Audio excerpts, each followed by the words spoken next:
الأعزاء، حللتم أهلا وسهلا، وشكرا لكم على تشمكم مشاق السفر من أجل حضوركم البهي بهذه المناسبة، مناسبة المهرجان. مرحبا بكم زملائنا بطاطا الحليب.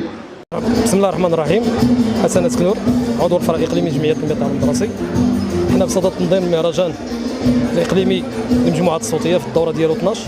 بطبيعة الحال هذا المهرجان هذا اللي كيشكل مرحلة إقصائية للتشبيك الموضوعاتي، التربية والموسيقى. بطبيعة الحال حنا فخورين أننا ننظموا الدورة 12 بالمشاركة ديال 23 مؤسسة تعليمية، 10 من الوسط القروي وترميكس، و13 مؤسسة من العالم القروي.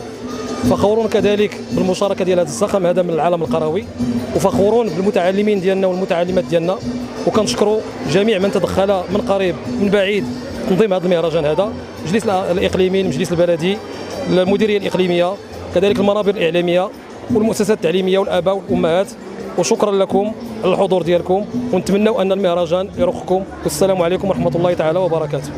الحمد لله رب العالمين الرحمن الرحيم مالك يوم الدين، إياك نعبد وإياك نستعين. حسن يكون رئيس مصلحة الشؤون التربوية بالمديرية الإقليمية لوزارة التربية الوطنية والتعليم والورزات. نتواجد اليوم بالمركب الثقافي محمد السادس في إطار فعاليات المهرجان الإقليمي للصوتيات.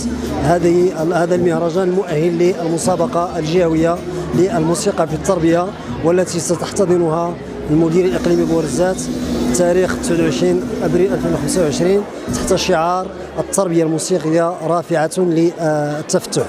بطبيعة الحال هذا المهرجان الإقليمي ينظمه الفرع الإقليمي لجمعية تنمية التعاون الدراسي بتنسيق مع المديرية الإقليمية لوزارة التربية والتعليم الأولي بورزات، وهو يدخل في إطار تنزيل مقتضيات خارطة طريق الإصلاح، وخاصة الهدف الاستراتيجي الثاني المتعلق بتعزيز المواطنة والتفتح، وكذلك في إطار تنزيل مسابقات التشبيك الموضوعاتي التي تسعى إلى تطوير القيم الإيجابية لدى التلميذات والتلاميذ، وكذلك تهذيب ذوقهم الفني والجمالي والإبداعي. كل الشكر والتقدير للجنة المنظمة ولكافة الداعمين والمتدخلين في إنجاح هذه المسابقة الإقليمية الهامة.